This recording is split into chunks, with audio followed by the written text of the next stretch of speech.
That was Polly S. Actually recorded on the Friday morning live. With Johnny Flush and the Commodes. That and was of my course, birthday, actually. Was that your birthday? It was. Really? Yes. Larry York on bass. I was going to try to find a date there to see how old you are, Polly. They didn't print one. Mike Bruce was on that. Yeah, bless Glenn his R. heart. Yeah. Sure was. I miss John Henry so much. I know all of you do, and this city is suffering a broken heart, and we were blessed to have him.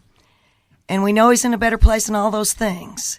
But I tell you what, I wish that he was with us right now. He is with us, and he did so much for me. He never turned his back on me. Any of the bands that I had, the good, the bad, and the ugly, John Henry never turned his back. He never said, well, I don't know what that is, but it's darn sure not the blues. He never said that. You know, he was always supportive of me through those times. And a couple of weeks ago, I spoke with John Henry just about every Sunday night. And he said, you know, we really are kindred spirits, because he knew that I shared the same passion for the old school blues. And I called him and I said, do the romp. I said, that's a Junior Kimbrough song, isn't it? He goes, I don't know, let me check. And he pulled it out and he goes, darn sure is. And I think he appreciated the fact that I cared about those things. And 2 or 3 weeks ago, he said he played Nighttime is the Right Time by Ray Charles. And at the end of the song, he said, you know, Ray was one of those talents that we thought would live forever, and I certainly didn't think in my lifetime that I would have to say the late Ray Charles. And I'm sitting here now thinking the same thing about a man that touched us and will continue to touch us throughout the rest of time. And the fact that he went clear channel and on the internet, he's reached people worldwide. And there are postmen, there are nurses, there are truck drivers that will miss him like the musical community here in Tulsa. And I loved that man. I loved him so. And Barbara, if you're there, baby girl, God love you. And you know, we're here for you. I don't know what else to say to you, but you were blessed to know him in a way, and he loved you in such a way. And True Love Ways yesterday was just a perfect song at the service. No doubt. John Henry was a funny person. He said some of the funniest things and would make me laugh. Every Sunday night I'd have to call as soon as I got like whatever, if I was living in an apartment or a house or whatever, and I'd worked all week, I'd get the place together, get myself fed and bathed in a cocktail, and then put the Smokehouse on, and then I'd call John Henry.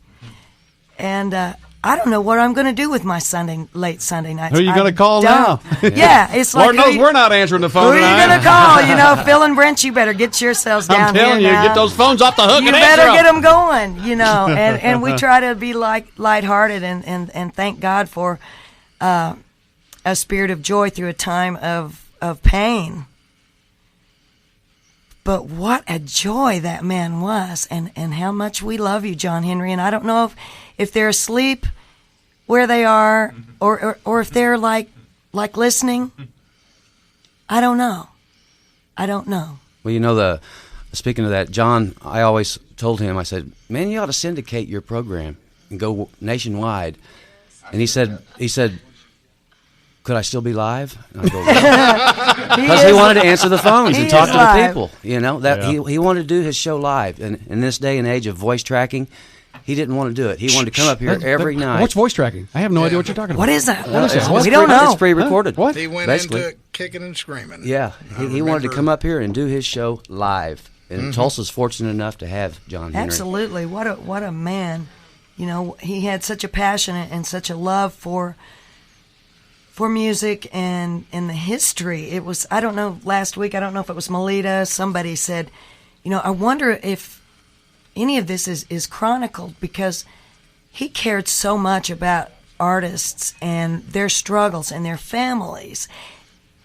not to mention the labels they were on and the money that the labels were making, that those old people back in the 30s, 40s, and 50s were not seeing a dime of, Yeah, what that they're suing, families are suing for now. Yeah, and the last request that John Henry filled in his career, and I'll never forget this, I'll take this to the grave and beyond with me, was I called in and I said, do you have In the Wee Wee Hours by Chuck Berry? And he said, well, you bet I do.